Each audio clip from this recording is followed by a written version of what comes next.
வாழ்க வையகம், வாழ்க வையகம், வாழ்க வளமுடன். குரு வாழ்க, குருவே துணை.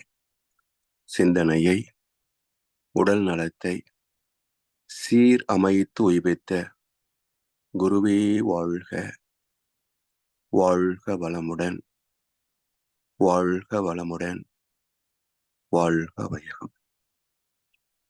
கனடா ஸ்கை யோகா அறக்கட்டளையை சிறப்பாக நடத்தி வருகின்ற ஆன்மீக அன்புள்ளங்கள், குறிப்பாக பேராசிரியர் முனைவர் சிவசங்கரம் ஐயா அவர்கள் மற்றும் இந்த நிகழ்ச்சியில் தொடர்ந்து சிறப்பித்து வருகின்ற அன்பர்கள் அனைவருக்கும் அருட்தந்தை வேதாத்திரி மகர்ஷி அவர்கள் சார்பாக வாழ்க வளமுடன் என்ற வாழ்த்துக்களையும் எனது அன்பு கலந்த பணிவான வணக்கத்தையும் சமர்ப்பித்து குருவின் குரல் தொடர் சிந்தனையின் 47ஆம் பாகத்தில் இன்றைக்கு காயல்ப பயிற்சியை பற்றிய விளக்கத்தை துவங்குகிறோம்.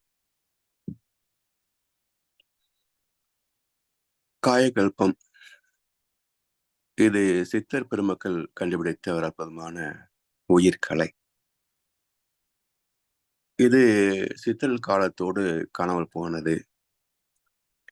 மீண்டும் அது கண்டெடுக்கப்பட்டு மகிழ்ச்சி மூலமாக இந்த உலகத்திற்கு அறிமுகமாகியது இந்த உயிர்கலை. இதை பற்றி மகிழ்ச்சி அவர்கள் பல கவிகளிலே சில குறிப்புகளையும் தந்ததோடு விரிவான விளக்கத்தையும் தந்து பயிற்சிகளையும் தந்து கொண்டிருந்தார். அதை தெளிவாக விளங்கிக் கொள்ளக்கூடிய வகையிலே சில கருத்துக்களை இப்போது நாம் பகிர்ந்து கொள்வோம். சுக்கிலத்தை மேலேற்றி மனதை வைத்து துரிய நிலை நின்று தவமாற்றும் யோகம், சுக்கிலத்து தவம் குதத்து பயிற்சி கூட்டி தூக்கம் போகம் உணவு முன்னம் செய்ய சுக்கிலமே கெட்டியாம் ஆண்மை ஓங்கும் தொல்லை தரும் நோய் வகை போம் இளமை காக்கும் சுக்கிலத்தோடு உயிர் ஜீவகாந்தம் மிக்கும் சூட்சுமமாம் இக்கலையே காய்கல்பம். இந்த பயிற்சியுடைய நோக்கம், சிறப்பு என்ன? சுக்கிலம், சுக்கிரன் என்ற கோளில் இருந்து உருவான ஒரு தாதுதான் சந்ததியை உருவாக்கக்கூடிய வித்து சக்தி என்ற ஆற்றல். அதனால் இதை சுக்கிரன் அதிலிருந்து வந்தனால் சுக்கிலம் என்று சொல்கின்றோம். இதுல நாதம் என்பது ஆண் உடலுக்கும் பெண் உடலுக்கும், விந்து என்பது ஆண் உடலுக்குமாக பேசப்படுகிறது. இந்த இரண்டும் கலந்த ஆற்றல் சுக்கிரன், அதனுடைய பூர்வீகம் இறைவன் தானே. எனவே நாத விந்து கலாதி நமோ நம, வேத மந்திர ஸ்வரூபாய நமோ நமன்னு சொல்றான். நாதமும் விந்தும் கலந்த ஆதி கலாதி. இப்படி சுக்கிலத்தை மேலேற்றி மனதை வைத்து துரியநிலை நின்று தவமாற்றும் யோகம், சுக்கிலத்து தவம் குதத்து பயிற்சி கூட்டி, அதாவது நம்ம குண்டலினி யோக தவம் சொல்கிறோமே, அதை கருமய தவம் என்றும் சொல்லலாம், சுக்கில தவம் என்றும் சொல்லலாம். இதெல்லாம் பல பெயர்களால் குறிப்பிட்டப்பட்ட ஒரே தவமுறை தான். இதுல மூலத்திலிருந்து குண்டல் சக்தி ஆக்னைக்கும் துரியத்துக்கும் மேலே ஏற்றுக்கிறோம் இல்லையா? அதே போலத்தான் இந்த பயிற்சியிலையும் ஒரு காயல்பத்திலே ஒரு பயிற்சி உண்டு. சுக்கிலத்தை மேலேற்றி மனதை வைத்து துரிய நிலை நின்று தவமாற்றும் யோகம், சுக்கிலத்து தவம் குதத்து பயிற்சி கூட்டி தூக்கம் போகம் உணவு முன்னம் செய்ய சுக்கிலமே கெட்டியாம். இந்த பயிற்சி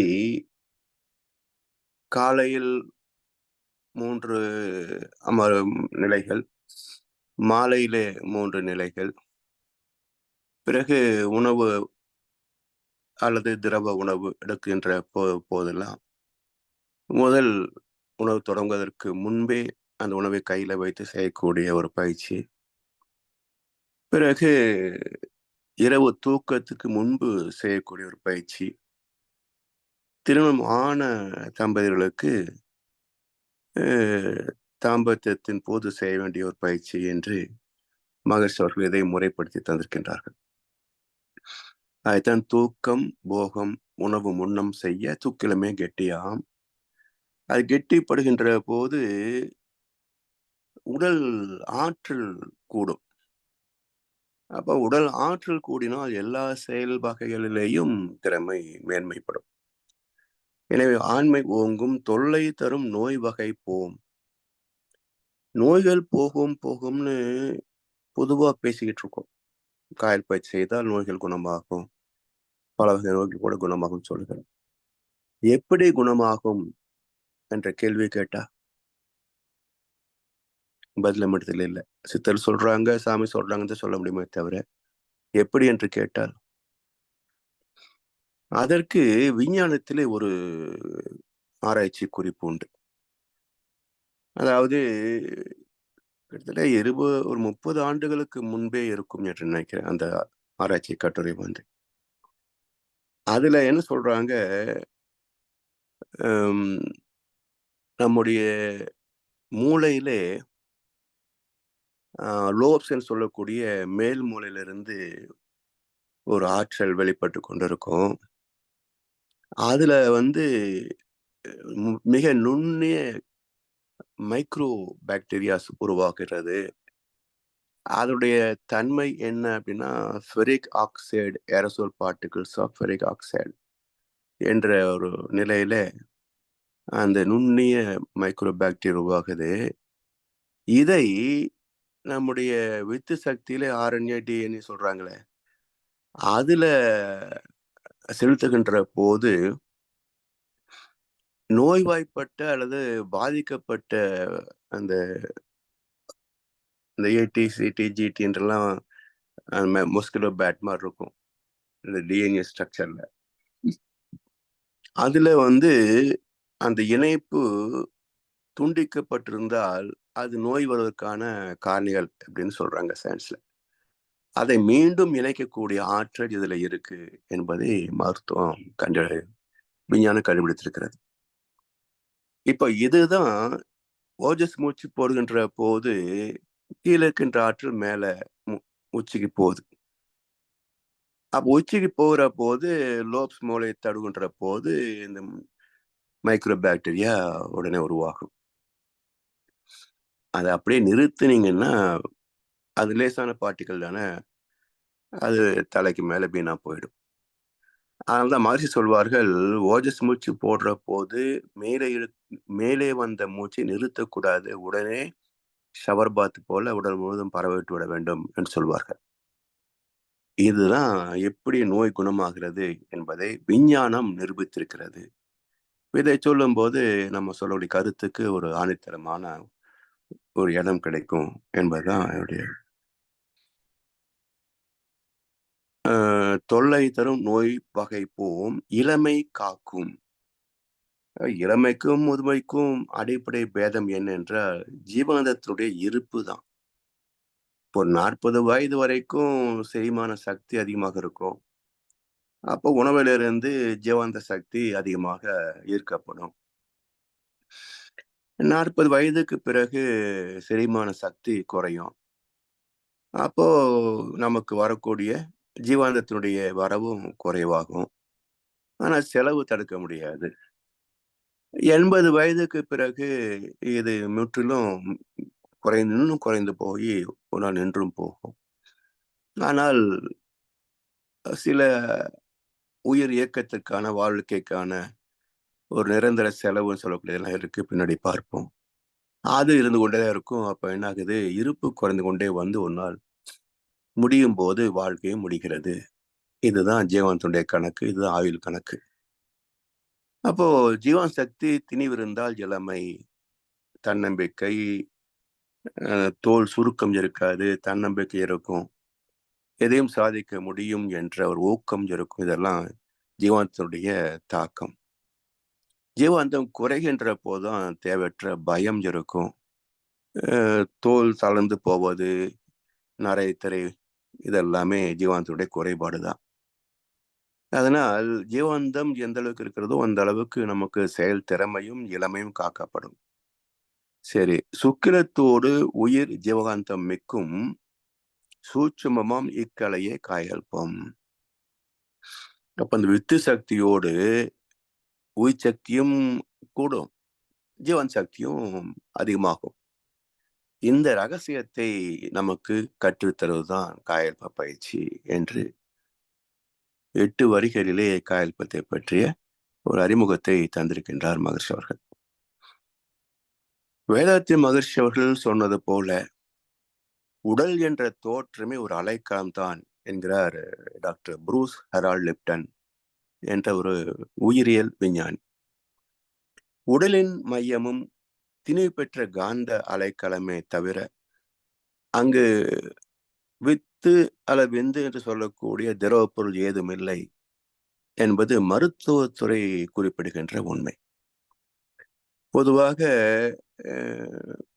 இந்த காயல் பயிற்சி செய்கின்ற போது தயிர் கடவது போல வித் சக்தி கடையப்பட்டு அதிலிருந்து ஓஜஸ் என்ற ஆற்றல் வெளிப்படும் சொல்லுவாங்க.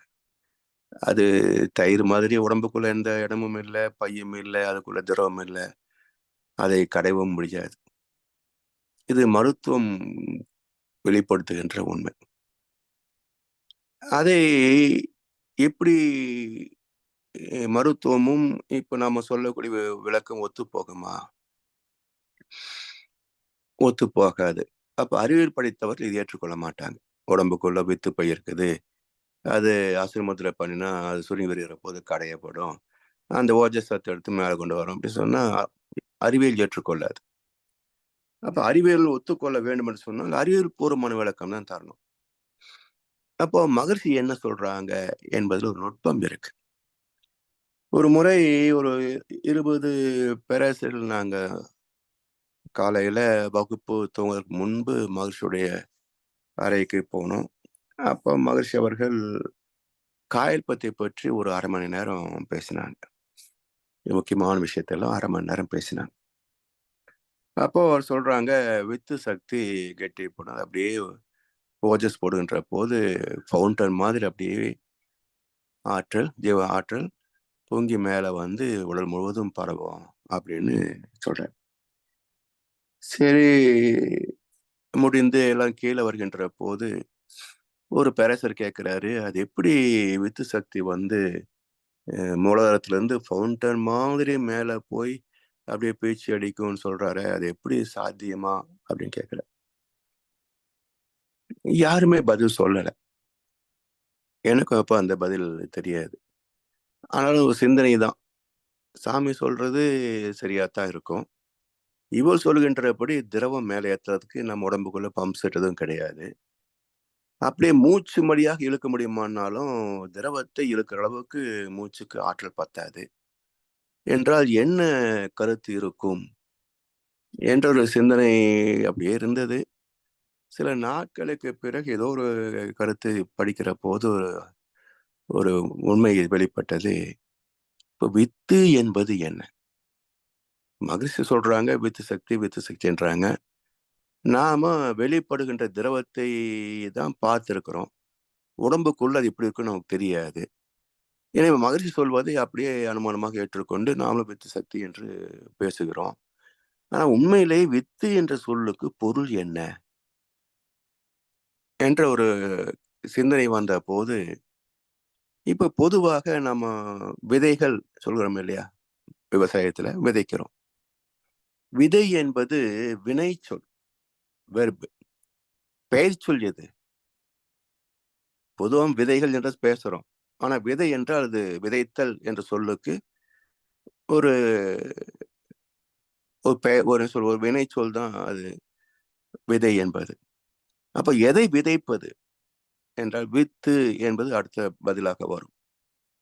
இப்ப வித்தை விதைப்பது. இப்ப வித்து என்பது என்ன? இப்போ நம்ம பொதுவா பார்க்கக்கூடிய விதைகள் சொல்றோம். அவரை விதை, கீரை விதைலாம் நுணுக்கமா இருக்கும். அவரை விதை கொஞ்சம் பெருசா இருக்கு. இந்த அவரை விதை சொல்கின்றோமே, அதை உடைத்தால் 2 பருப்பாக பிரியுது இல்லையா? அப்படி பிரிந்த பருப்பை பார்க்கிற போது 2 பருப்புலயும் மையத்துல ஒரு குழிவு இருக்கிறத பார்க்கிறோம். இப்ப நிலக்கடலை எடுத்துக்கொள்ளுங்களேன். நிலக்கடலை நம்ம உடைத்து 2 பருப்பாக பார்க்கிற போது மையத்துல 2 குழிவான பகுதி இருக்கு. அந்த முன் பகுதியில் சின்னதா ஒரு முளை என்ற ஒரு பகுதி இருக்கு இதுல. ஆனா அவரையில அதுவும் கிடையாது. 2 பக்கம் பருப்புல குழிவு மட்டும்தான் இருக்கும். முன்பக்கம் முளை என்றதுமே இருக்காது. சரி. இப்போ இந்த உடைத்த போது 2 பக்கம் குழிவு இருக்கிறது என்றால், இந்த 2 பருப்பும் இணைந்த ஒரு நிலையில, உள்ள இருக்கின்ற 2 அரை குழிவுகளும் சேர்ந்திருக்கும் இல்லையா? அப்ப சேர்ந்தால் அந்த இடத்துல ஒரு குழி இருக்கும். ஒரு வேக்குவம். இந்த இடத்துல இருப்பது என்ன? இது வெற்றிடமா? அல்லது இங்கு ஏதோ ஒன்று இருக்குமா? என்ற ஒரு கேள்வி வருகின்ற போது, இப்போ நாம் விதைத்த அவரை விதை ஒரு 15 நாட்களுக்குள் அது கேள்விக்குறியாக வந்து, பிறகு ஒரு 4 அல்லது 6 இலைகள் வந்து, அ நாம் விதைத்த அந்த விதையே 2 பருப்புகளாக பிரிந்து முதல்ல அதுதான் வரும். அதுக்கு உள்ள தளிர் இருக்கும். பிறகு அது கீழ நிக்க தளிர் வளர்ந்து இலைகளாகும். அதுக்கு மேல 2 இலைகள் வரும். அதுக்கு மேல 2 இலைகள் வரும். இந்த நிலையில அந்த பருப்பு கீழ உதிர்ந்து போகும்.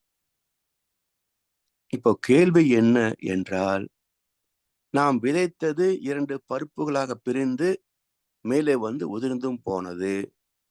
இப்போ எதை வைத்துக்கொண்டு இந்த தயிர் செடி கொடியாகவோ, செடியாகவோ, மரமாகவோ வளர்ந்து, அந்தந்த காலகட்டத்தில் அதற்குரிய வளர்ச்சியை அடைந்து, அதற்குரிய நிலையிலே ஒரு வகையான பூ பூத்து, அது பிஞ்சாகி, காயாகி, பழமாகி அல்லது காயாகவே இருந்து, விதையாக இருந்து, இப்படி எதை அடைய வேண்டும் என்ற ஒரு ப்ளூ பிரிண்ட் எங்கே இருக்கிறது? என்ற ஒரு கேள்வி வருகின்ற போதுதான், இந்த அவரை பருப்புகளுக்கு மத்தியில் இருக்கின்ற கொழிவு என்பது இட்ஸ் நாட் அ வேக்குவம். அது வெற்றிடம் அல்ல. அது இந்த அவரை விதையின் தாய் செடியின் அனுபவங்கள் எல்லாமே தன்னுள் பதிந்து கொண்ட ஒரு ஜீவகாந்த கருமையம். It is characterised bio magnetic domain. இதுதான் வித்து. It is characterised bio magnetic domain. உடைச்சு பார்த்தா பார்க்க முடியாது. அப்ப என்னவாக இருக்க முடியும்? Bio magnetism. காந்த அலையாகத்தான் இருக்கு. எனவே வித்து என்பது காந்த அலைகளை குறிக்கும். இப்போ விஞ்ஞானம் அதைத்தான் சொல்லுது. உடம்புக்குள்ள ஆண்களுக்கு வித்து பை என்று ஒன்று கிடையாது. ஆனா மையம் இருக்குன்னு ஒத்துக்கிடுச்சு இல்ல. எல்லா கோள்களுக்கும் ஜீவன்களுக்கும் இயக்க மையம் உயிர் மையம் உண்டு என்பதை சயின்ஸ் பேசுனதுனால தான் ஜெனடிக் சென்டர்னு பேசுறாங்க.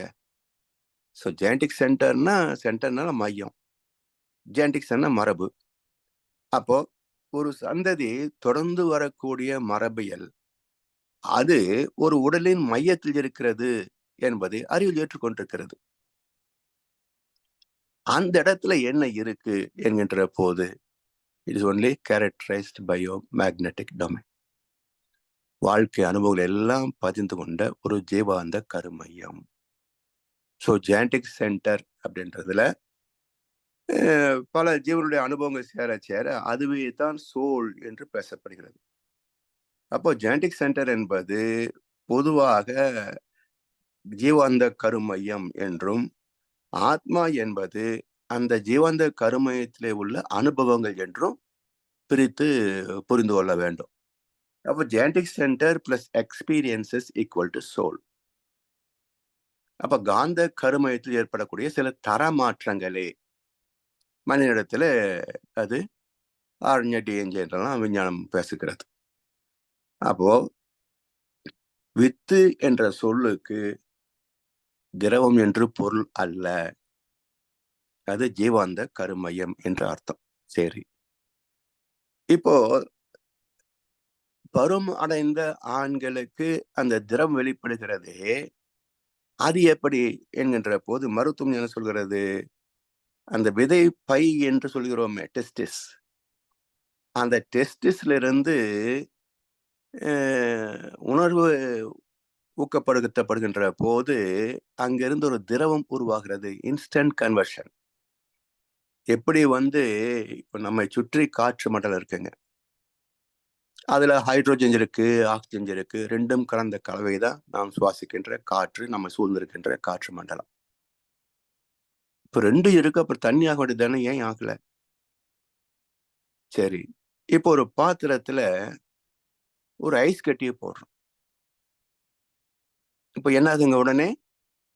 பாத்திரத்தை சுற்றிலும் நீர் திவலைகள் உருவாகிறது இல்லையா? இது எங்கே இருந்து வந்தது? பாத்திரத்தை ஊடுருவி ஐஸ் கட்டி வெளிவர முடியாது. அப்ப வெளியே நீர் திவலைகள் தோன்றிருக்கிறது என்றால் இதன் நுட்பம் என்ன? விஞ்ஞான விளக்கம் என்ன? எல்லா பரப்பிலும் வருது. அடியிலையும் பார்க்கலாம், சுற்றுப்பட்ட பக்கத்திலையும் பார்க்கலாம். அதே போல மேலேயும் வந்திருக்கும் இல்ல? அது பார்க்க முடியாது. ஏன்னா அந்த ஐஸ் கட்டியோட அந்த நீர் திவலைகள் மறைந்திருக்கும். இப்ப எப்படி உருவானது என்பதற்கு விஞ்ஞான விளக்கம் என்ன என்றால், இப்போ காற்றழுத்த தாழ்வு மண்டலம், டிப்ரஷன் என்று சொல்லி புயலுக்கான காரணத்தை பேசுவோம். இப்போ ஒரு பாத்திரத்தில் இருக்கக்கூடிய காற்று. ம். இப்போ அதுக்குள்ள ஒரு ஐஸ் கட்டி வைக்கிற போது, அந்த பாத்திரம் இருக்கின்ற காற்று சில்லிடும். அப்படி சில்னஸ் ஆற போது, அந்த இடத்துல இருக்கக்கூடிய ஒரு வெற்றிடம். அதை எங்கிருந்து நிரப்பும்? சூழ்ந்திருக்கின்ற காற்று வந்துதான் நிரப்பணும். அப்போ ஒரு இடத்துல வெற்றிடம் தோன்றிய உடனேயே சூழ்ந்திருக்கின்ற காற்று மண்டலம் திணிவு அதிகம் இல்லையா? அதனால் இந்த வெற்றிடத்தை நோக்கி வேகமாக நகரும். அப்படி நகர்ந்து மோதுகின்ற போது ஆக்சிஜன் அணு 2 ஹைட்ரஜன் அணுக்களோடு இணைந்து அது H2O ஆக மாறும். H2O பால் அது சேர்கின்ற போது அது நீர் திவலைகளாக மாறி மெல்லிய பபுள், சின்ன சின்ன என்ன சொல்லுவோம், குமிழ்கள் போல பாத்திரத்தை சுற்றி நீர் திவலைகள் படிகிறது. சரி, இப்ப இதுல தொடர்ந்து வரக்கூடியதெல்லாம் அப்படியே துடைத்து எடுத்து எடுத்து ஒரு டம்ளர்ல ஒரு ஒரு அரை ஒரு டம்ளர் தண்ணி எடுத்து வச்சுங்களேன். இந்த நீர் எங்கிருந்து வந்தது? காற்றிலிருந்து வந்த நீர் தான். ஆனா பார்க்கும்போது தண்ணி இல்ல. ஒரு மாற்றம் நிகழ்ந்த போது தண்ணீர் உருவாகிறது. இதே போல டெஸ்டிஸ் என்ற உறுப்பு இருக்குது. அதுல பால் உணர்ச்சிகள் தூண்டப்படுகின்ற போது அது திரவமாக மாறுகிறது. மாறிய ஒன்று எங்க வரும்? அங்கிருந்து மேலே செமினல் வெசைக்கிள் சொல்லக்கூடிய மையப் பகுதிக்கு வருகிறது. இதே சமயத்துல புரோஸ்டேட் கிளாண்ட் என்று சொல்லக்கூடிய ஒரு பகுதி, அதே போல வலது பக்கத்துல குரோட்டம் ஏதோ ஒரு பேர், அது சரியா நினைவில் இல்ல. அதிலிருந்தும் சில ஆற்றல்கள் சுரக்கப்படும். இந்த 2 வைட்டல் என்சைம்ஸ், சத்து பொருட்கள் மையத்துக்கு அந்த திரவத்தோட கலப்புறும். இந்த ப்ராசஸ் நடக்குது பாருங்க. அந்த திரவம் உருவாகி மையத்துக்கு வருவதும், இந்த கிளாண்ட்ஸ்ல இருந்து திணிவுபடுத்தப்பட்ட சில ரசாயனங்கள் அதுல போய் கலப்பதும், இந்த ப்ராசஸ் நடக்கின்ற வரைக்கும் தான் பொட்டன்சி என்று பெயர். இந்த திரவம் உருவாகிவிட்டால் அது உள்ள இருக்க முடியாது, வெளியே வந்துடும். சோ நாம் வெளியே பார்க்கதை வைத்துக் கொண்டு உள்ளே ஒன்று இருக்கும் என்று அனுமானிப்பது தவறாகவும் போகலாம். இதுவரைக்கும் விஞ்ஞானம் நிரூபிக்கின்ற வரைக்கும் அல்லது அகக்காட்சியாக பார்க்கின்ற வரைக்கும் இது உண்மையாக தோன்றும். அகக்காட்சியாக பார்த்து விட்டாலோ அல்லது விஞ்ஞானத்தின் மூலமாக நிரூபித்து விட்டாலோ இது பொய் என்று நிரூபிக்கப்படும். எனவே நாம் பொதுவாக மகிழ்ச்சியுடைய வார்த்தையிலிருந்து புரிந்து கொண்ட கருத்து தவறானது. ஏன்னா மகிழ்ச்சி அவரு அந்த மோன நிலையிலிருந்து ஒரு தத்துவத்தை விளக்கி கொண்டிருப்பார். வார்த்தைகளை மட்டுமே கேட்கின்ற போது நமக்கு என்ன அந்த வார்த்தைக்கு பொருளோ அதை கொண்டு புரிந்து கொள்கிறோம். அதனால தான் ஆடியோ விட விசுவல் இஸ் மோர் எஃபெக்டிவ் என்று சொல்ல காரணம் என்னன்னா, சந்தேகம் இல்லாமல் புரிந்து கொள்ளலாம். நீங்க ஒரு வார்த்தையை மட்டுமே கேட்கின்ற போது அதுக்கு நாம் என்ன அர்த்தத்தை ஏற்கனவே ப்ரோக்ராம் பண்ணி வச்சிருக்கிறோமோ அந்த அர்த்தத்தை தான் புரிந்து கொள்வோம். ஆனா அது காட்சியாக பார்க்கின்ற போது அது தெளிவாக விளங்கிக் கொள்வோம். என்ன இருக்கோ அதை பார்க்கிறோம். இதை அகக்காட்சியாக கண்டவர்கள் சித்தர் பெருமக்களும் மகர்ஷியும். விஞ்ஞானத்தின் மூலம் கண்டெடுத்தது விஞ்ஞானிகள். அப்ப இந்த மெய்ஞானியும் விஞ்ஞானம் கண்டெடுத்தது நமக்கு எப்படி தெரியும்? அப்ப விஞ்ஞானத்தின் உண்மையை மெய்ஞானத்தோடு இணைத்து பார்க்கின்ற போதுதான் 2 பேர் சொன்ன கருத்து ஒன்று. அந்த கருத்துக்கு விளக்கம் இந்த விஞ்ஞானம் சொல்லுகின்ற உண்மை. அப்ப மெய்ஞானத்தையும் விஞ்ஞானத்தையும் இணைத்து விளக்கம் சொல்கின்ற போது, புரிந்து கொள்கின்ற போதுதான் ஒரு கருத்திலே ஆணித்தரமான தெளிவு பிறக்கும். இல்லை என்றால் ஒரு அறிவியல் சார்ந்த மாணவர் கேட்கின்ற கேள்விக்கு நம்மால் தெளிவான விடை சொல்ல முடியாது. அப்படி ஒரு சூழ்நிலை ஏற்படுமே ஆனால் இது கேலி கூத்தாகிவிடும். நம்ப மாட்டாங்க, கிரிட்டிசைஸ் பண்ணுவாங்க. எப்படி இன்னைக்கு கடவுளை பத்தி நாத்திகர்கள் கிண்டல் செய்கிறார்களோ அது போலத்தான் ஆகும். கண்ணுக்கு தெரியாத எல்லா பிரச்சனைகளும் நிரூபிக்கப்படவில்லை என்றால் அது கேலிக்குரியதாகத்தான் இருக்கும். சரி, இப்போ இந்த வித்து என்பது என்னன்னு புரிந்து கொண்டோம். இது விதைகளிலே பயோமேட்டி டொமைன் சொல்லக்கூடியது. நம்ம புரோஜீன் சொல்கிறோம் இல்லையா, அப்படியே வரும். சரி, இந்த உயிர் அலைகளுக்கு கொள்கலம். இப்போ இயற்கையுடைய அறிவு பாருங்க, இந்த கேரக்டரைஸ்டு பயோமேக்னெட்டிக் டொமைன் என்பதை தனியாக பயணம் செய்ய வைக்க முடியுமா? தனியாக பயணிக்க முடியாது. அதுவே போய் இன்னொரு மண்ணுக்குள்ள விழுந்து ஒரு செடியாக வர முடியாது. சரி, அது மட்டும் இல்ல, அதில் இருக்கக்கூடிய அந்த ஜீவானந்தத்தினுடைய பதிவுகள் வெளிப்பட வேண்டும் என்றால் அதுக்கு உணவு வேணும், பஞ்சபூத கூட்டு வேணும்.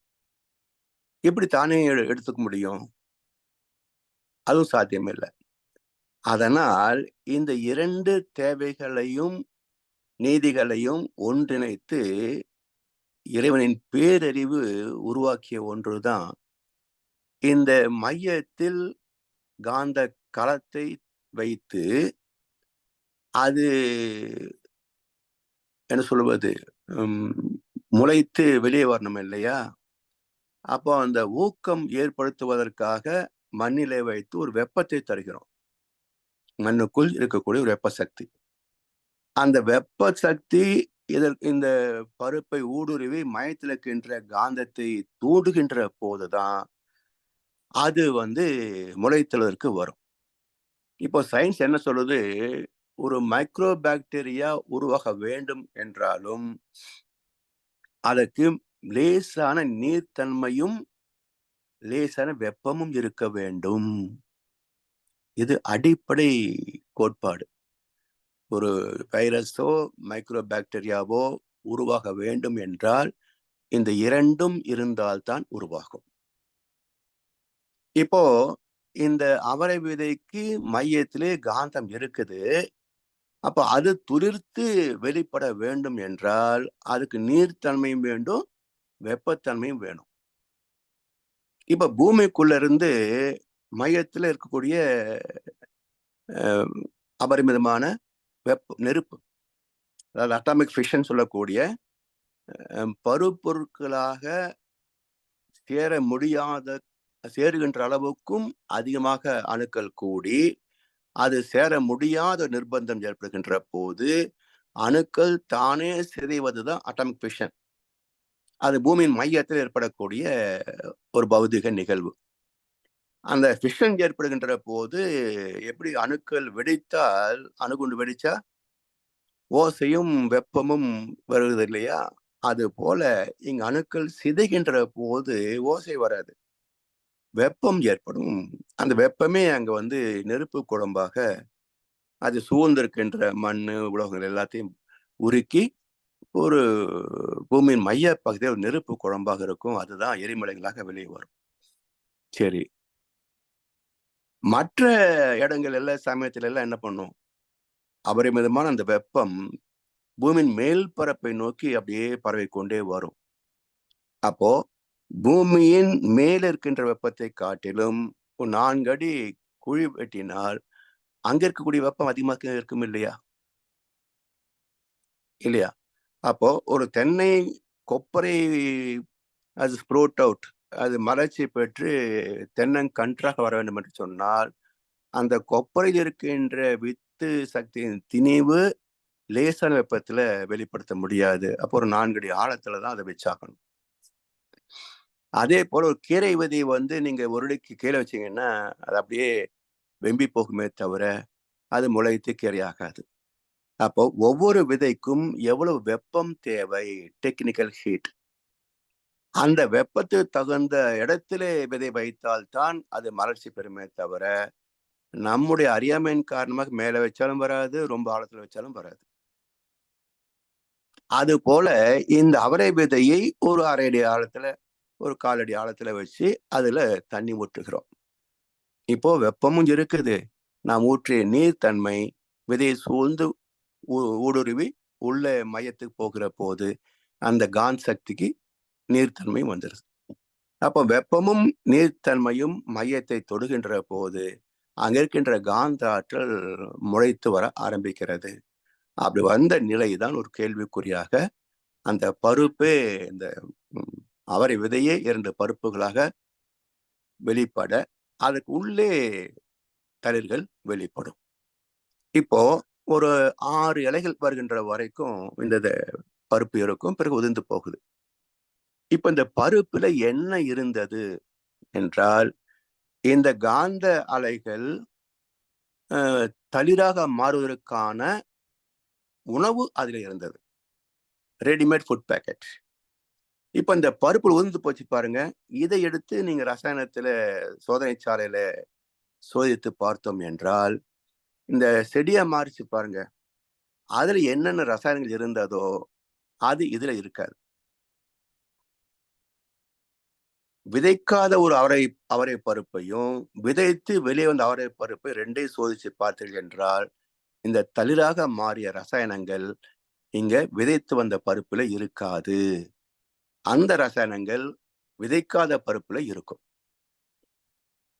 அப்ப இயற்கையுடைய பேரறிவு எப்படி அருவமாகிய காந்த சக்தியை உள்ளே வைப்பதற்கு ஒரு கன்டென்ட் வேணும். ஒரு கொள்கலம் வேணும். அதே சமயத்துல அந்த கொள்கலமே அந்த காந்த ஆற்றல் எழுச்சி பெற்று வளர்வதற்கான சக்தி, உயிர் சக்தியாகவும் இருக்க வேண்டும். இந்த 2ம் இணைக்கப்பட்ட அற்புத படைப்பு தான் அந்த பருப்புக்குள் அமைந்த காந்த களம். இதே போலத்தான் கருமையம் என்று எந்த ஜீவனை எடுத்துக்கொண்டாலும் அது காந்த அலைக்களமாகத்தான் இருக்கும். மகிழ்ச்சி ஒரு காந்த தத்துவத்தை பற்றி பேசுகின்ற போது, உலகங்களின் ஈர்ப்பு உள்மையம் கொண்டும், உயிர் வகைகளில் காந்த கருமையம் கொண்டும், நலமுடனே ஜீவகாந்த நல்லியக்க சீரால் நடுநிலையாம் இறையாற்றல் நடத்தும் சீர் மறந்தோர் என்று அற்புதமான ஒரு கவியில கொடுத்திருப்பார். எனவே இப்படி முதலில் காயல்பத்தை தெளிவாக புரிந்து நடத்த வேண்டும் என்றால், முதல் விளக்கம் வித்து என்றால் என்ன?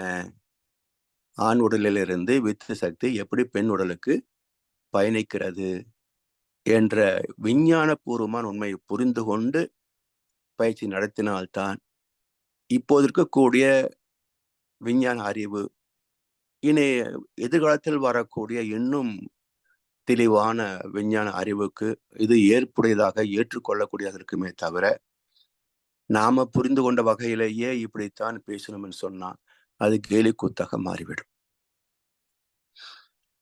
சரி, இப்போ இதுக்கு கொள்களம் இருந்தது. அதுக்குள்ளேயே அது வளர்வதற்கான சத்து உணவும் இருந்தது. சரி. இப்போ தாவரங்களிலிருந்து மற்ற எல்லா ஜீவனும் நாம வந்திருக்கிறோம். இப்ப நமக்கு உயிர் சக்தி தேவை. நமக்கு தாய் உடலில் இருந்த வரைக்கும் தாய் உடலில் இருக்கின்ற நாதம் என்ற ஆற்றலை ஈர்த்து தன்மையப்படுத்தி அந்த உருவான கரு, அதாவது தந்தை தாய் ஈர் உயிரும் ஒன்று சேர்ந்து தழைத்து ஒரு உடலாகி உலகில் வந்தோம்.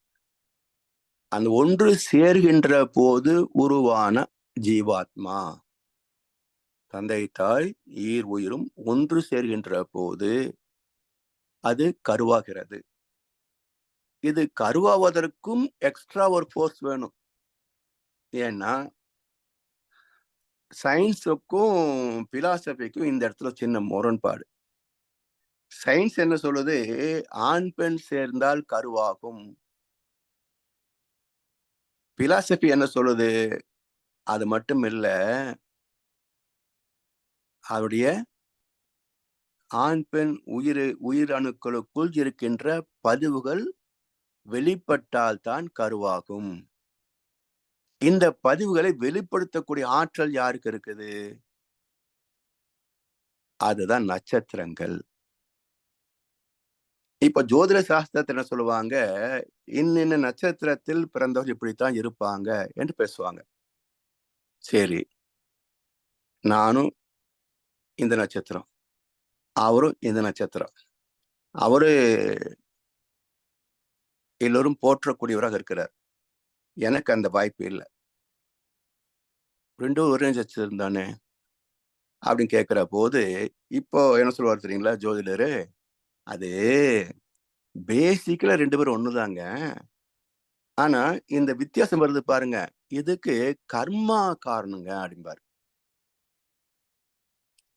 அப்போ கர்ம வினைகளே ஒரு மனிதனின் வாழ்நிலையை நிச்சயிக்கின்றன. சிறப்பொவ்வா செய் தொழில் வேற்றுமையான். பிறப்பொக்கும் எல்லா உயிர்க்கும் சிறப்பொவ்வா செய் தொழில் வேற்றுமையான் அப்படின்றாங்க. அப்போ இந்த பதிவுகள் எந்த நட்சத்திரத்தில் வெளிப்பட வேண்டும் என்பதை யார் தேர்ந்தெடுக்கிறாங்க? இப்போ சோதிட சாஸ்திரத்துக்கும் தத்துவத்துக்கும் சின்ன முரண்பாடு என்ன என்றால், இவங்க சொல்றது நட்சத்திரம் தேர்ந்தெடுக்குதுன்றாங்க. ஆனா தத்துவம் சொல்வது என்ன? இவருடைய வினை பதிவுகளே தக்க நட்சத்திரத்தை தேர்ந்தெடுக்கின்றன. எப்படி நிரூபிப்பது? அதனால்தான் சாந்தி முகூர்த்தத்தன்றைக்கே கருவாவதும் உண்டு, 10 ஆண்டுகள் கழித்தும் கருவாவதுண்டு. இதுக்கு என்ன விளக்கம் சொல்ல முடியும் ஜோதிட சாஸ்திரம்? இதுக்கு என்ன காரணம் சொல்ல முடியும் விஞ்ஞானம்? எனவே தந்தை தாய் ஈர் உயிரும் ஒன்று சேர்ந்த மட்டும் போதாது, அதுல உள்ள பதிவுகளுக்கு தக்க நட்சத்திரம் எதுவோ அது அன்றைக்கு இருக்கணும். ஒரு நாளைக்கு ஒரு நட்சத்திரம், 27 நாட்களுக்கு 27 நட்சத்திரங்கள். அந்த நட்சத்திர சேர்க்கையும் இணைந்தால்தான் அது ஒரு ஜீவாத்மாவாக உருவாகும். இப்ப இந்த ஜீவாத்மா என்பது என்ன? Characterise biomagnetic domain. அது ஒரு காந்த கருமையம். இந்த காந்த கருமை என்ன பண்ணுது? நாதம் சொல்றோம் இல்லையா, தாயின் உடலில் ஏற்படக்கூடிய 7வது தாது, இதுவும் காந்தலைகளே. இந்த காந்தலை ஈர்த்து தன்மைப்படுத்திக் கொள்ளும். அதான் தழைத்தல். தழைத்தல் அப்படின்னா எல்லா அணுக்களிலும் ஏற்படக்கூடிய வளர்சிதை மாற்றம். அதான் தழைத்தல், மெட்டபாலிக் சிஸ்டம். இப்போ தாவரத்தை பார்க்குறோம். மேல நேத்து மொட்டை இருந்தது, இன்னைக்கு பூக்குது, உச்சியில புதிய தளிர் வருது. அப்படின்னா வேர் வளர்ந்துருக்காதா? வேறு தானே வளரும். அப்போ தழைத்தல் என்றால் எல்லா அணுக்களிலும் ஏற்படக்கூடிய வறட்சி, அதான் தழைத்தல். அப்ப தந்தை தாய் ஈருயிரும் ஒன்று சேர்ந்து தழைத்து ஒரு உடலாகி உலகில் வந்தோம். சரி, இந்த 9 மாத வறட்சியில முதலில் இருந்தது என்ன, அடுத்தது வந்தது என்ன, அடுத்தது வந்தது என்ன? நம் உடம்புக்குள்ள 3 உடல் இருக்குங்க. காந்த உடல், உயிர் உடல், பரு உடல். 3 உடம்பு இருக்குது. இதுல 3க்கும் மையம் எது? காந்தம் தான். காந்தம் திணிவு பெற்றுத்தான் உயிராக மாறுகிறது. உயிர் துகள்கள் கூடி திணிவு பெற்றுத்தான் திசுக்களாக மாறுகிறது. திசுக்கள் கூடி திணிவு பெற்றுத்தான் உறுப்புகளாக மாறுகிறது. உறுப்புகள் இணைந்த ஒரு தொகுப்பு தான் உடல். இது எல்லாம் ஒட்டுமொத்த ப்ளூ பிரிண்டும் மனித வடிவத்திலேயே இருக்கும்.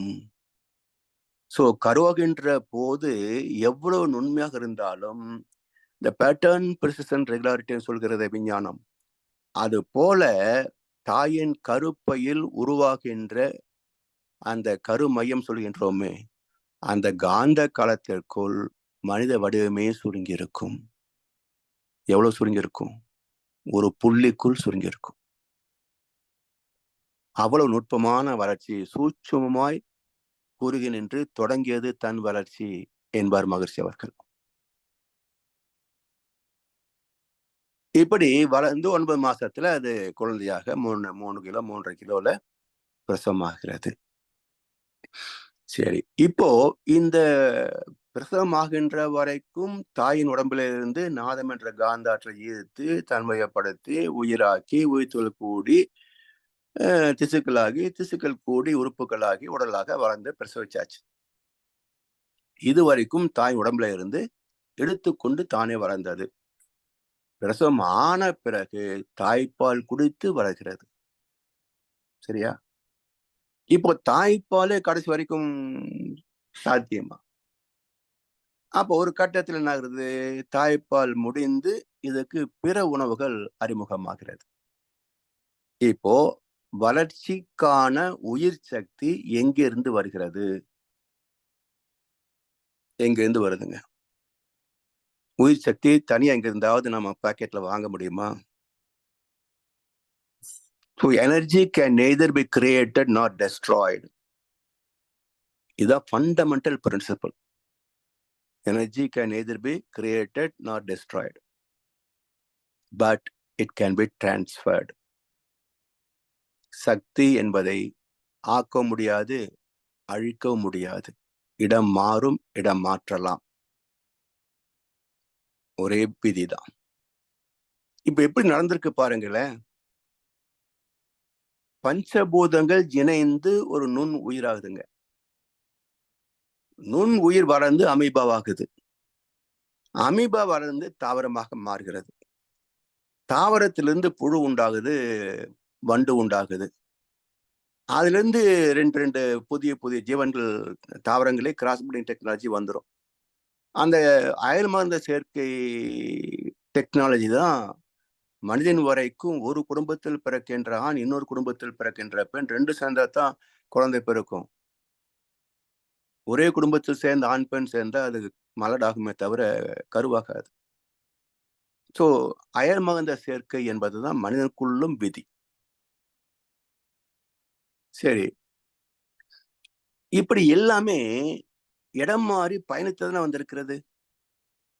எங்கிருந்தோ ஒண்ணு பிறந்ததாக வந்ததாக சரித்திரம் இருக்கா, வரலாறு இருக்கா, விஞ்ஞானம் இருக்கா பாருங்களேன்.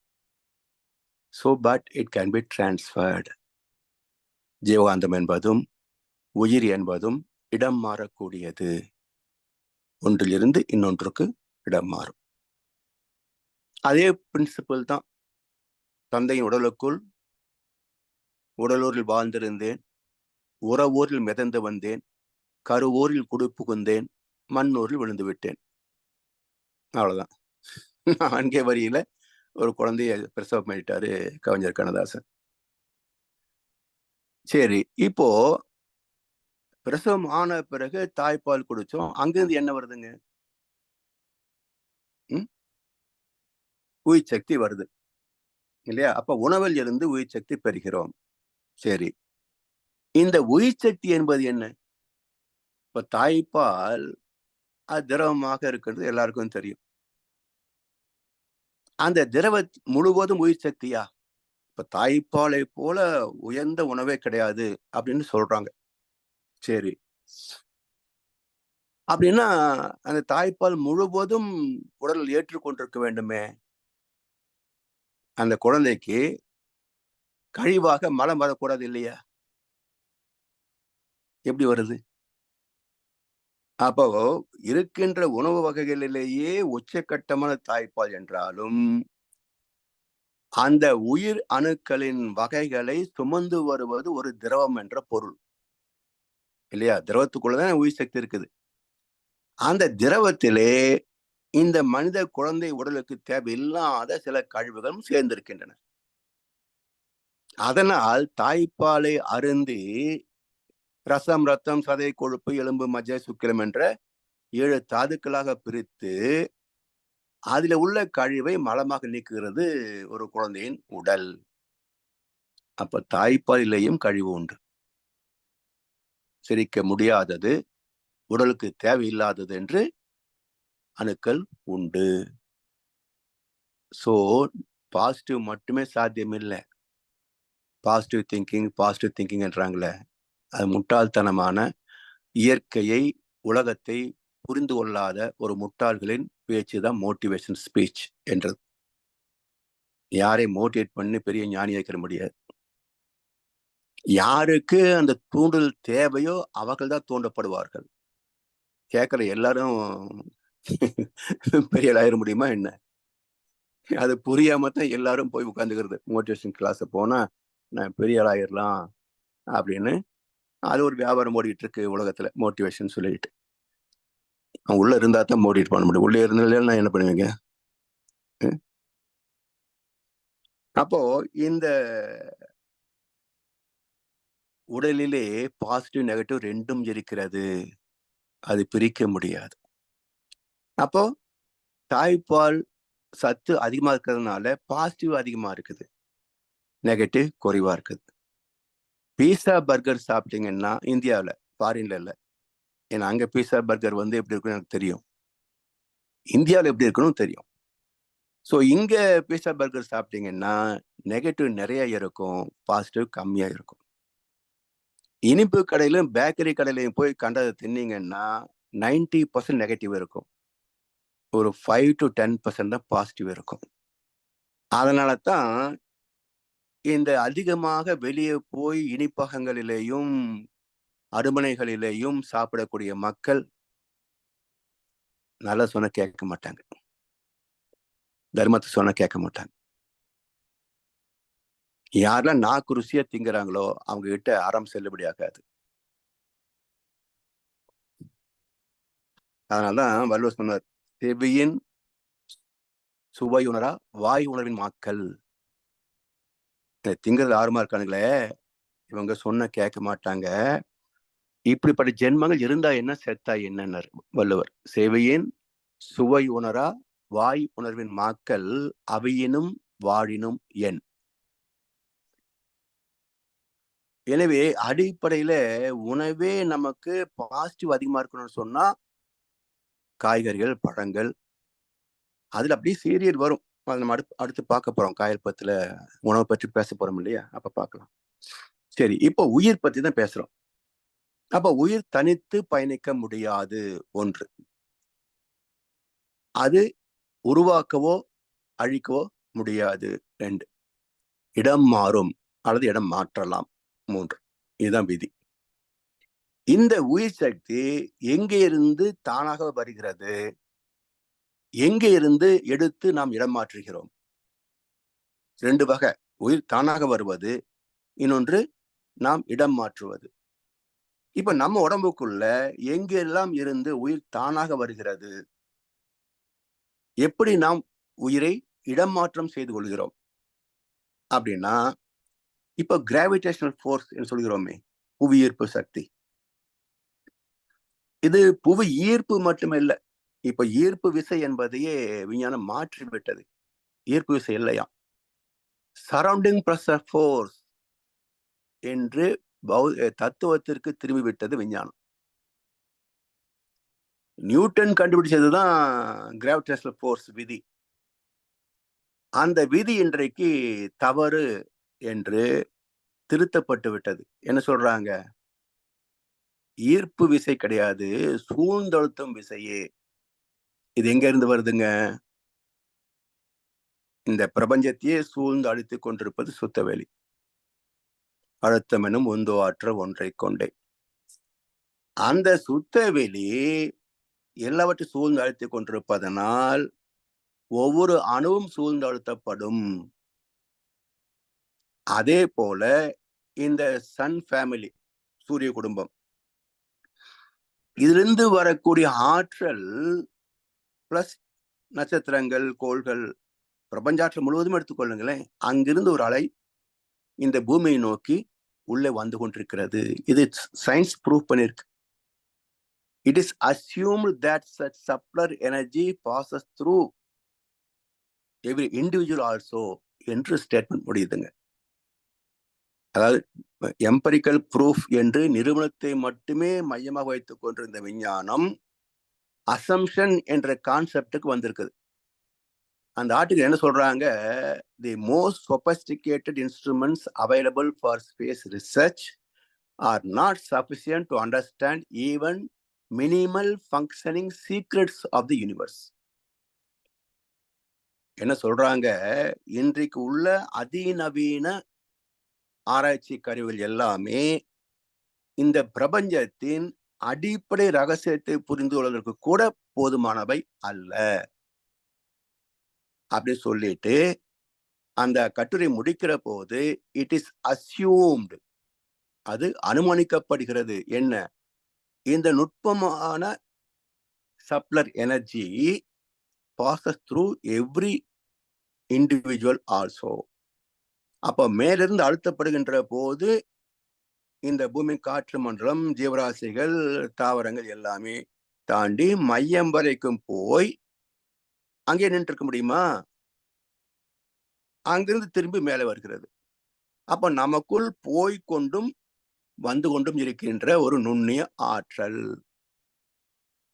இதுவே போதுமானது. இதை வைத்துத்தான் சித்தர்கள் ஜீவசமாதியில் உயிர் வாழ்கிறார்கள். இந்த சக்தியை வைத்துக் கொண்டுதான் சித்தர்கள் ஜீவசமாதியில இன்றைக்கும் வாழ்ந்து கொண்டிருக்கின்றாங்க. இதை எப்படி தக்க வைத்துக் கொள்ள முடியும்? அது வருது போகுது, நம் உடம்புக்கு இதுவே போதுமானது. ஆனா எப்படி தக்க வச்சுக் கொள்ள முடியும்? நாம் 1008 வேலைகள்ல மனசை வெளியே அனுப்பிட்டு இருக்கிறோம். உணராமல் போவோர்க்கு உதவாமல் போகும்னர் கவிஞர் வாலி. உணராமல் போவோர்க்கு உதவாமல் போகும். அப்ப இந்த சப்ளர் எனர்ஜியை உணர்ந்து உள்வாங்கி நிறுத்தி கொண்டால் தான் நிற்குமே தவிர, உணரவில்லை என்றால் அது வந்துட்டு போயிட்டு இருக்கும், உதவாது. ஆத்துல தண்ணி போன மாதிரிதான், எடுத்து குடிச்சா தானே நமக்கு தாகம் தரும். அது போல நமக்குள் ஒரு சப்ளர் எனர்ஜி போய்கொண்டும் வந்து கொண்டும் இருக்கிறது.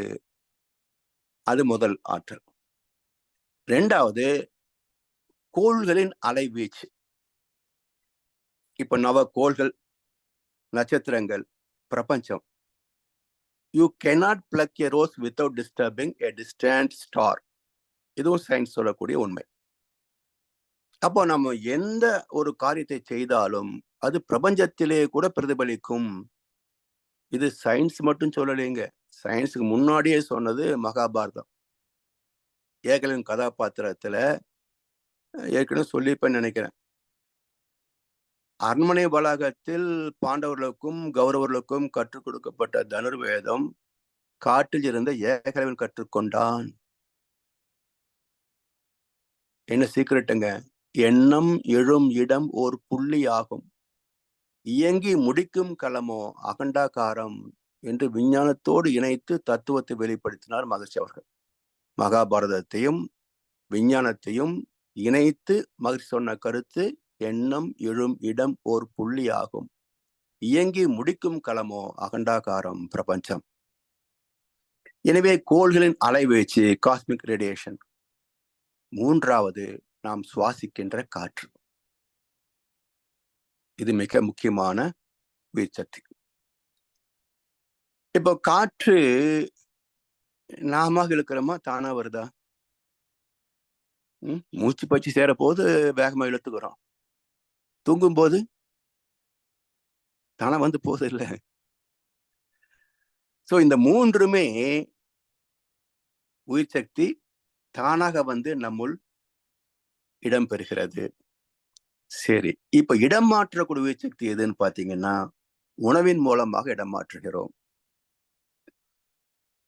உணவுல உயிர் சக்தி இருக்கு, அது நம்முடைய உடம்புக்கு வேணும். ஏற்கனவே சொன்னது போல அந்த உயிர் சக்தி அப்படியே டிரான்ஸ்பர் ஆகாது, அதுக்கு ஒரு கொள்கலம் இருக்கு, அதை உணவு என்று சொல்லுகின்றோம்.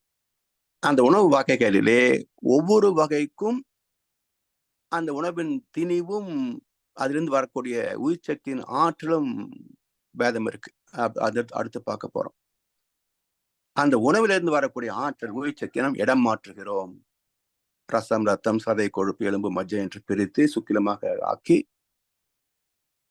இப்படி மாறாத ரசாயனங்களை எல்லாம் கழிவாக்கி அவற்றை மலமாக வெளியே தள்ளிவிட்டு 7 தாதுக்களை உடலாக உயிர் சக்தியாக பெற்றுக்கொள்கிறோம். அப்போ 4 வகைகளில் நமக்கு உயிர் சக்தி வருகிறது. இதில் அதிகப்படியான உயிர் சக்தி பெறுகின்ற வகை உணவு. சரி, இந்த இன்கம், இந்த வரவாகிய உயிர் சக்தி எப்படி எல்லாம் செலவாகிறது, எப்படி இருப்பாகிறது என்ற கணக்கை அடுத்த வகுப்பிலே சிந்திப்போம் என்று சொல்லி வாய்ப்பளித்த அனைவருக்கும் நன்றி பாராட்டி இந்த உரையை நிறைவு செய்கின்றோம். வாழ்க வளமுடன், வாழ்க வளமுடன், வாழ்க வையகம். வாழ்க வளமுடன் ஐயா. வாழ்க வளமுடன் ஐயா. மிக்க நன்றிகள். மிகச் சிறப்பு. காயக்கல்ப யோகத்துக்கு அறிமுகம், முன்னுரை என்று குறிப்பிடலாம். இந்த முன்னுரையே நிறைவு செய்யவில்லை. ஒரு மணித்தியாரம் மிக ஆழமான சில அடிப்படையான சில உண்மைகளை, தத்துவங்களை ஃபவுண்டேஷனாக போட்டிருக்கின்றீர்கள் என்று மிகச் சிறப்பாக இருந்தது ஐயா. இப்பொழுது அன்பர்களுடைய கேள்வி பதில் பகுதிக்கு செல்வோம். ஐயாவிடம் உங்கள் கேள்விகளை கேட்க விரும்புபவர்கள் கைகொடையத்தை கேட்கலாம்.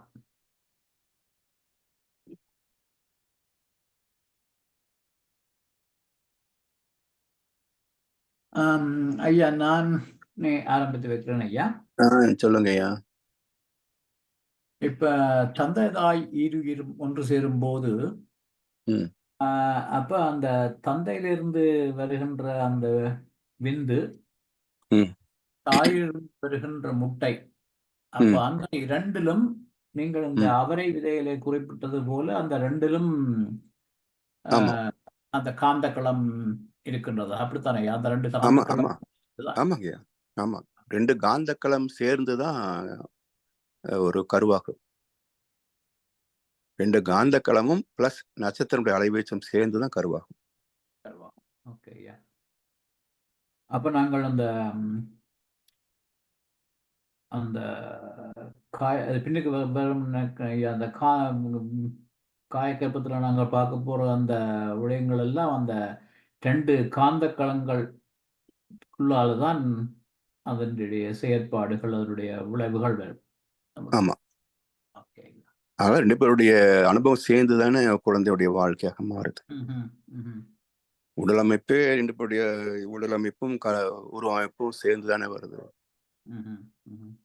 எல்லாமே 7 சம்பத்துகளும் 2 பேருடைய பதிவு சேர்ந்துதான் இருக்கும்.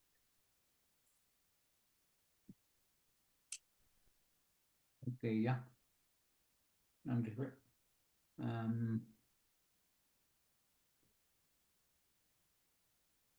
ஜனார் ஐயா. ஐயா, வாழ்க வளமுடன். உங்களோட இன்றைக்கு ஆரம்ப உரையே ரொம்ப சிறப்பு ஐயா. ஆனா இன்னும் நிறைய வரப்போகுது, தொடர்ந்து கேட்காவல இருக்கு. நான் அது இப்ப எனக்கு இந்த வந்த கேள்வி வந்து அந்த நீங்க மோட்டிவேஷனல் ஸ்பீச்சஸை பற்றி ஒரு கமெண்ட்ஸ் சொன்னீங்க. அது வந்து சரியா பிள்ளையாண்ட ஒரு எண்ணம் வந்துச்சு என்று சொல்லி சொன்ன. இப்ப சில அறிவுகள் எங்களுக்கு இல்லை, அப்படிப்படி வேற யாரும் அவன்கிட்ட சொல்லிக்கலதானே அந்த அறிவு எங்களுக்கு வருகுது. அதத்தான் சொல்றேன், யாருக்கு மோட்டிவேட் ஆகணும்னு இருக்கோ அவங்கதான் ஆவாங்களே தவிர மோட்டிவேட்லெஸ் போறவங்க எல்லாருமே ஆயிட முடியாது. ஆமா ஆமா, அது உண்மை, அது உண்மை, அது உண்மை. அதாவது என்னன்னா, இப்போ எண்ணெய், திரி எல்லாம் ரெடியா இருந்தா நெருப்பு வச்சா உடனே அது விளக்கு எரியும். எண்ணெய் மில்ல, திரி மில்லன்னு எப்படி எரியும்? அது போல கர்ம வினைகள், அது போல கர்ம வினைகள் சில பேருக்கு தானாகவே தூண்டுதலாகும், சில பேருக்கு தூண்டி விடலாம். அதுக்குதான் மோட்டிவேஷன் ஸ்பீச் யூஸ் ஆகும். ஆனா இன்னைக்கு அது ஒரு வியாபாரமாகவே போய் எல்லாரையும் நீயும் ஆகலாம், நீயும் ஆகலாம், அவனால் முடியும் போது உன்னால் முடியாது ஏன் அப்படின்னு கேட்டா எப்படி முடியும்? ஆமா, ஆனா அது அப்படிப்பட்ட இடங்களுக்கு மேற்கொள்ள முயற்சி பண்ணி பாக்குறதால தானே ஐயா தெரியும் அது அவங்களுக்கு முயற்சி பண்ணி ஆகுமோ பார்க்கறது இல்லையென்று. முயற்சி பண்ணி பார்க்கறது மட்டுமே தப்பு கிடையாதுங்க. ஆஹா. ஆனா முயற்சி வெற்றி பெறவில்லை என்றால் துவண்டு போகிறார்களே. ஓகே ஓகே, யா, ஆமா. அவன்லாம் இப்படி இருக்க என்னால் முடியலையே அப்படின்ற போது இந்த தாழ்வு மனப்பான்மை தற்கொலை வரைக்கும் போகும். உண்மை உண்மை. இது தேவைதானா? இது தேவைதானா? அது வாத்தியாரே பண்றாரு மோட்டிவேஷன் எல்லாம் இல்லையா? வாத்தியார் சொல்லி கொடுக்கறது மோட்டிவேஷன் தனியா ஊக்கப்படுத்தல, அந்த பாடத்தை சொல்லி கொடுக்கறது. அது கிரகிக்கூடிய ஆற்றல் யாருக்கு இருக்கோ அவன் கிரகிச்சுக்கிறான். இது தனியா மோட்டிவேஷன் சொல்லி ஒன்று தேவையில்லை.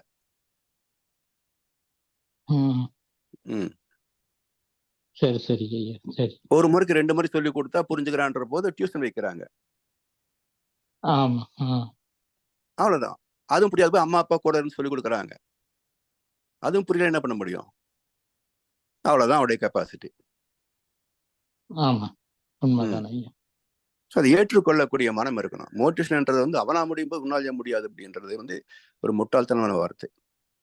ஆமா ஆமா, அது அப்ளை முறைஞ்சையும் கம்பேர் பண்ற மாதிரி. ஆமா ஆமா, அது சரிதான். அவர் எவ்வளவுக்கு கொண்டு ஒவ்வொரு விஷயத்த தொடர்ந்து கொண்டிருக்கிறார்களோ ஒவ்வொரு விஷயத்துக்கும் ஒருத்தர் படிச்சு கொண்டிருக்கதான் அவருக்கு அதுக்குரிய அறிவு வரும், தங்களுக்கு அது சூட் ஆகுமோ இல்லையோ. நன்றி ஐயா. நன்றி நன்றி. வாழ்க வளமுடன்.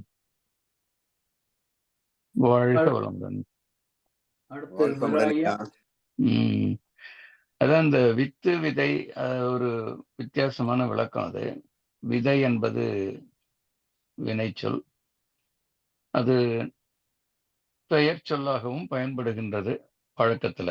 இப்ப விவசாயத்துல விதைகள் அப்படின்னா சீட்ஸ். அதுல வித்துக்கும் விதைக்கும் வித்தியாசப்படுத்தினீங்க, கரெக்டா தான். வித்து விதை ரெண்டுக்கும் ரூட் அதுதான், வித்துல இருந்தது விதை வந்தது.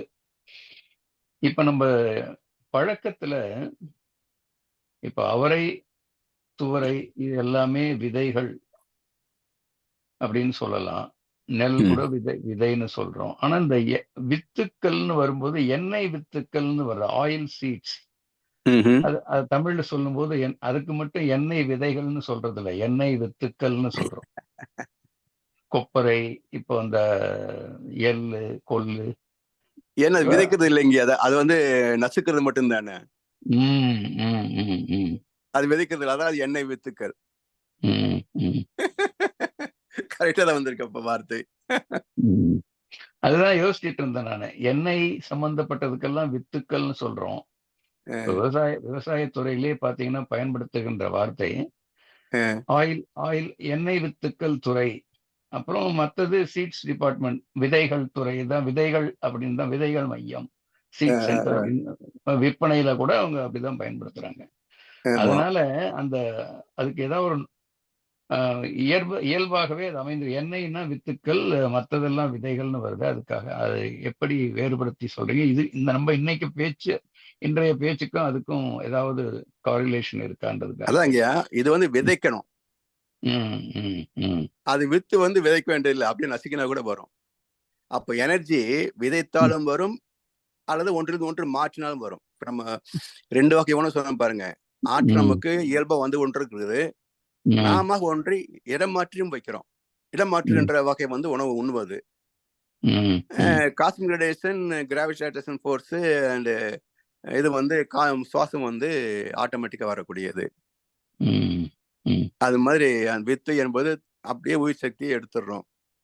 இது வந்து விதைத்து அது தரமாற்றம் ஆகி பிறகுதான் நம்ம வந்து கீரை, காய், பழம்னு பயன்படுத்த முடியும். சரி, அதான் கொப்பரை மட்டும்தான் கொஞ்சம் அதுல எக்ஸெப்ஷன் வரும்னு நினைக்கிறேன். ஆமாங்க, அது என்னன்னு சரியா தெரியல. பட் இருந்தாலும் அது வந்து என்ன சொல்றாங்க, அது ஆழத்துல வச்சா அது சிந்திச்சு ஆராயப்பட வேண்டிய ஒரு ஏரியா அது அப்படியே இருக்கட்டும். அடுத்தது இந்த வித்துப்பை, ஸ்க்ரோட்டம், அந்த இது இருக்கு இல்லையா, அந்த டெஸ்டிகிள்ஸ், செமினல் விசிக்கிள் அப்படின்ற சொல்றோம் இல்லையா, அந்த வார்த்தைகள் பயன்படுத்துறாங்க. எனக்கு அவ்வளவு கரெக்டா தெரியல பயாலஜிக்கல் நேம்ஸ். ஆனா அதுல சயின்ஸ்லயே பயாலஜில அது வந்து ஒரு வித்து திரவம் ஒரு பிசிக்கலா ஒரு உறுப்பாக நம்ம ஒரு சயின்ஸ்ல சொல்றோம். அது வெறும் ஆற்றல்னு மட்டும் நம்ம சயின்ஸ் அது ஒத்துக்குது திரவமா இருக்குன்னு. நீங்க அது எப்படி சொன்னீங்க புரியல எனக்கு. இல்லைங்க, சயின்ஸ் சொல்லலையே. மெடிக்கல் சயின்ஸ்ல வந்து அப்படி இல்லைன்னு தான் சொல்றாங்க. இருக்கிற வாய்ப்பும் கிடையாதுன்றதுதான் பிலாசபியும். ஏன்னா திரவம் என்பது உங்களுக்கு 4th ஆர்டர், எனர்ஜி வந்து ஃபர்ஸ்ட் ஆர்டர். அந்த விந்து அல்லது பிராக்டிக்கலா நம்ம சொல்லும் போது விந்து துளி இதெல்லாம் வந்து திரவத்திற்கு நீங்க சொல்றீங்க அது இன்ஸ்டன்டேனியஸா ப்ரொடியூஸ் ஆகுதுன்றீங்க. ஆமா. ஆனா அது அப்படி பார்த்தாக்கா நம்மளே ஒரு இறப்பு நேரும் பொழுது அந்த வித்து கலசம் இறப்பு நேரும் போது ஒட்டுமொத்த காந்த களமும் நீரா மாறிடும். அப்பவும் வந்து இன்ஸ்டன்டேனியஸா மாறுதுன்றீங்க. ஆமா, அது திரவமா இல்லன்றீங்க. இல்ல கிடையாது. மெடிக்கல் சயின்ஸ்ல வந்து கிடையாதுன்றாங்க. அதுவும் எனக்கு ஒரு சின்ன குழப்பம் இருக்கு. மெடிக்கல் சயின்ஸ்லயே கூட திரவமும் ஒத்துக்கிட்டு இருக்காங்கன்றதுதான் என்னுடைய அனுமானம். நான் டாக்டர் விசாரிச்சதுல வந்து இல்லைன்னு தான் சொல்றேன். சரி, நாம சயின்டிஸ்ட் கிடையாது, கேள்வி ஞானம் தான். ஆமா, 2 பேருக்கும் அது. ஆமா, நான் கேட்ட போது அப்படி இல்ல சொல்றாங்க. ஆனா இவ்வளவு நாள் ரெண்டாவது இருக்க முடியாது என்பதற்கும் லாஜிக்கல் திங்கிங் என்னன்னா, ஜீவகாந்தம் உயிராக மாறி, உயிர் தான் காற்று, வெப்பம், நீர், கெட்டி பொருள். அப்போ நீ வந்து பேசிக் எனர்ஜி வந்து நீங்க லிக்விட்ல இருக்கிறது வாய்ப்பு இல்லை. சரி, அது சிந்திக்கலாம். அது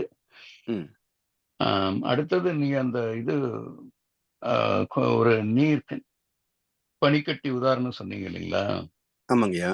அது வந்து நான் என்ன நினைச்சுட்டு இருக்கேன்னா, வெறும் காற்று, ஆக்சிஜன், ஹைட்ரஜன் மட்டும் இல்ல, வாட்டர் வேப்பரும் அட்மாஸ்பியர்ல இருக்கு.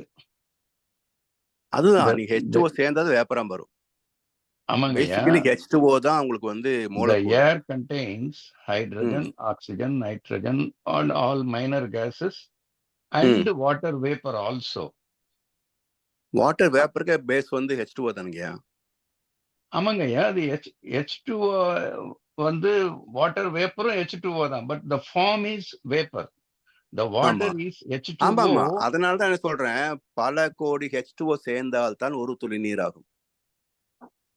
அது ரைட். அது H2Oன்றது ஒரு மாலிக்யூல். அந்த மாலிக்யூல் so many molecules சேரும் போது தான் ஒரு சின்ன ஒரு துளி நீர் ஆகும். நம்ம கண்ணுக்கு தெரியுது, நேக்கட் ஐக்கு. But okay, that is accepted. நான் சொல்றது H2O as a molecule is available in the form of, it is in the ice, it is in the liquid water, it is in the water vapor. 3 ஃபார்ம்ல இருக்கு water. H2O is present. அதாவது aerosol particle, atomic particle, அப்புறம் என்ன சொல்றது, பௌதிகத்துல வரும்.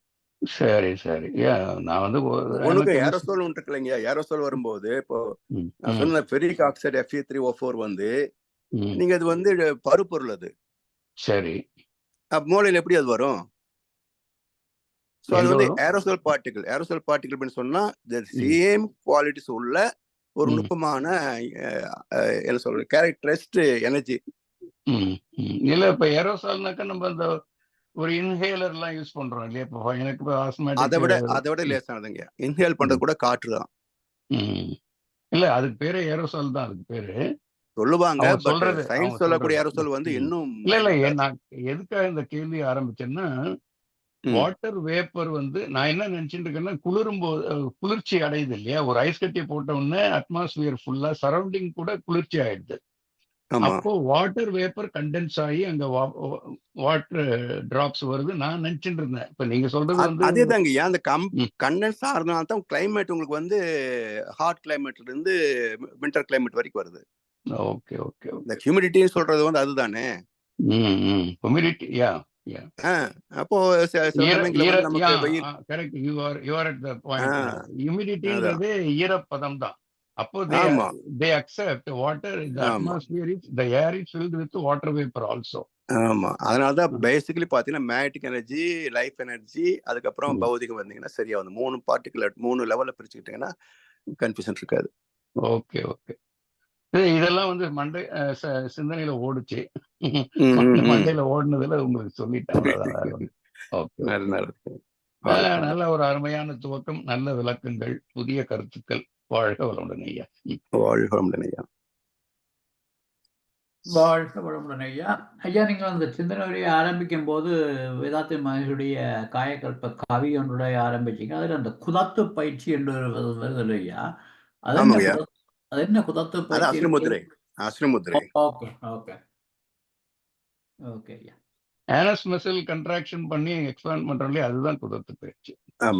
குதம்னா anus ஐயா, வேற ஒண்ணும் இல்ல. நன்றி ஐயா. நாங்கள் சிந்தனை உரையை இத்துடன் நிறைவு செய்வோம். சரிங்க ஐயா. வாழ்க வளமுடன். இதுவரை நேரமும் குருவின் குரல் வகுப்பு 47 சிறப்பாக நடத்தி தந்த முதுநிலை பேராசிரியர் பழனிசாமி ஐயாவுக்கு நாம் நன்றி தெரிவிப்பதோடு ஐயாவுக்கு ஒரு வாழ்த்து தெரிவிப்போம். பேராசிரியர் பழனிசாமி ஐயா வாழ்க வளமுடன். அவரது உடல்நலம், மனவளம், பொருளாதார வளம் வாழ்க வளமுடன். அவரின் அன்பு குடும்பம் வாழ்க வளமுடன். அவரது வேதாத்திரிய தொண்டு வாழ்க வளமுடன்.